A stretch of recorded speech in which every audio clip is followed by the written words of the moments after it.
అయితే కేసులు విత్డ్రా చేసుకోవాలి, ఇవి అక్రమ కేసులు అని చెప్పేసి కూడా కాంగ్రెస్ నాయకులు నిరసన వ్యక్తం చేస్తున్నారు. ప్రస్తుతం విహెచ్ గారు ఉన్నారు. ఒకసారి ఎట్లా చూస్తారండి చార్జ్ షీట్ లో సోనియా గాంధీ, రాహుల్ గాంధీ పేరు ఇది కక్ష సాధింపు అండి. ఇంకెట్లా చూసేది ఉన్నది? ఎట్లనన్నా సోనియా గాంధీని, రాహుల్ గాంధీని జైల్లో పెట్టాలి. ఈ దేశంలో ఎవరైతే ప్రజల గురించి, పేద ప్రజల గురించి, రైతుల గురించి, నిరుద్యోగుల గురించి మాట్లాడకుండా చేయడానికి ప్రయత్నము. గతంలో మీరందరూ చూసిండ్రు. ఏది పార్లమెంట్లో ఏది మన ముస్లింలకు ఉన్నటువంటి ఏదైతే అమెండ్మెంట్ బిల్లు, దాన్ని కూడా వ్యతిరేకంగా భూములు తీసుకెళ్ళాలని ప్రయత్నం చేస్తూ ప్రజలందరూ రోడ్డు మీద వచ్చిండ్రు. అదేవిధంగా ఇవాళ సోనియా గాంధీ, రాహుల్ గాంధీ మీద చేసే ప్రతాపం చూపిస్తే దేశ ప్రజలందరూ రోడ్డు మీదకి వస్తారు. అత్త చనిపోయినా, భర్త చనిపోయినా ప్రజల గురించి ఆలోచన చేసింది ఆమె. గతంలో ఏది ఐఐటి, ఐఐఎంల రిజర్వేషన్ ఆ అమ్మ తెచ్చింది మన్మోహన్ సింగ్. చెప్పి మీరు ఏం చేసిండ్రు చెప్పండి? ప్రజల సమస్య అవసరం లేదు. ఈ దేశ్ హిందూ అన్నా, హిందూ దేశం అన్నా. కానీ దేశ స్వాతంత్రానికి షహీద్ భగత్ సింగ్ ప్రాణాలు ఇచ్చిండా లేదా?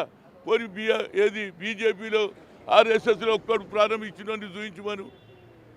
వాళ్ళని ఎట్టిన కలుస్తా ఈ దేశాన్ని ముక్కలు చేయాలని ప్రయత్నం చేస్తుంటే రాహుల్ గాంధీ ఏమో నఫరత్ చోడో ప్రేమ్ పడావో అని ఆయన తిరుగుతుంటే ఆయన మీద కూడా కేసులు పెట్టి, మనీ లాండరింగ్ కేసు పెట్టి ఏ విధంగా నన్ను లోపలేయాలనే ఆలోచన బంద్ చేయకపోతే మొన్న జరిగినటువంటి ఏది వర్క్ అమెండ్మెంట్ బిల్ మీద ప్రజలు ఎట్లా రోడ్డు మీద ప్రజలందరూ కూడా రేపటి నుంచి చూడండి ఎంత పెద్ద లొల్లి అవుతుందో. యావత్ భారతదేశంలో ప్రజలందరూ కూడా బడుగు బలైన వర్గాలు ఆలోచన చేసే సోనియా గాంధీ, రాహుల్ గాంధీ ఎంబడి ఉన్నారు.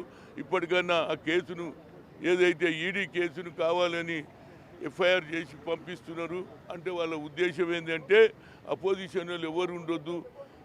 గతంలో ఇందిరాగాంధీని కూడా జైల్లో పెట్టాలని చూస్తున్నారు. ఇప్పుడు సోనియా గాంధీ, రాహుల్ గాంధీని పెట్టాలని చూస్తున్నారు. దీని వ్యతిరేకంగా ప్రజలందరూ సెక్యులర్ సిద్ధాంతాన్ని నమ్ముతున్న ప్రతి ఒక్కరు కూడా రోడ్డు మీదకి వస్తారు. ఇప్పటికన్నా ఆలోచన చేసి నీ ఆలోచనలో మార్పు రావాలని కోరుతున్నా. మన రాష్ట్రంలో కాదు, యావత్ భారతదేశంలో సెక్యులర్ సిద్ధాంతాన్ని నమ్ముతున్న ప్రతి ఒక్కరు కూడా రోడ్డు మీదకి వస్తారు. సోనియా గాంధీ, రాహుల్ గాంధీని కూడా కావాలని మీరు జైలుకి వేస్తే యావత్ భారతదేశంతో పెద్ద ఎత్తున నిరసన వస్తుంది. ఇప్పటికన్నా నరేంద్ర మోడీ ఆలోచన చేయి. విజయమేళను ఎందుకు తెస్తలేవు? నరేంద్ర మోడీని ఎందుకు తెస్తలేవు?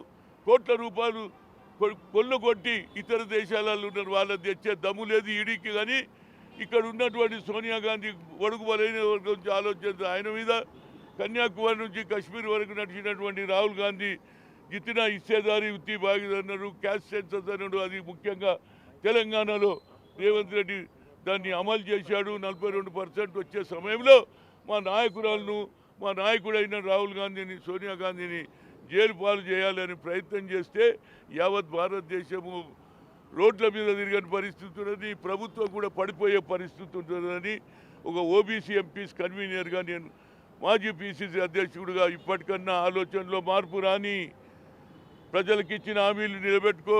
ఉద్యోగాలు లేవు, పిల్లలు ఇవాళ రోడ్ల మీద తిరుగుతున్నారు, రైతులు రోడ్ల మీద తిరుగుతున్నారు. ఆ సమస్యలు పట్టించుకోకుండా ఇవాళ ఏది వర్క్ అమెండ్మెంట్ బిల్లు తీసుకొచ్చి పాస్ చేసి మేము గొప్ప అంటున్నారు. చూశారా మొన్న నిన్నగాకపోయినా జరిగినటువంటి రియాక్షన్ ఎట్లుంది? లక్షలాది మంది ముస్లింలు రోడ్డు మీదకి వచ్చినా లేదా? అదేవిధంగా సోనియా గాంధీ, రాహుల్ గాంధీ గురించి దేశ ప్రజలందరూ రోడ్డు మీదకి వచ్చే ప్రమాదం ఉన్నది. ఇప్పటికన్నా ఆలోచన చేసి దీన్ని ఏదైతే మీరు గతంలో విజయమల్లం చేస్తారు, నరేంద్ర ఎప్పటిగానే తెలియ. కానీ సోనియా గాంధీ ప్రజల గురించి, అత్త చనిపోయినా, భర్త చనిపోయినా, ప్రజల గురించి పనిచేసే కొడుకు చనిపోయినా, ఈ విధంగా వాళ్ళందరూ కూడా వాళ్ళ కుటుంబం అంతా కష్టపడుతుంటే కావాలని వాళ్ళకున్న ఇమేజ్ను దెబ్బకొట్టడానికి కేసు పెట్టిండ్రు. దీన్ని విత్డ్రా చేసుకోమని కోరుతున్నా. రైట్.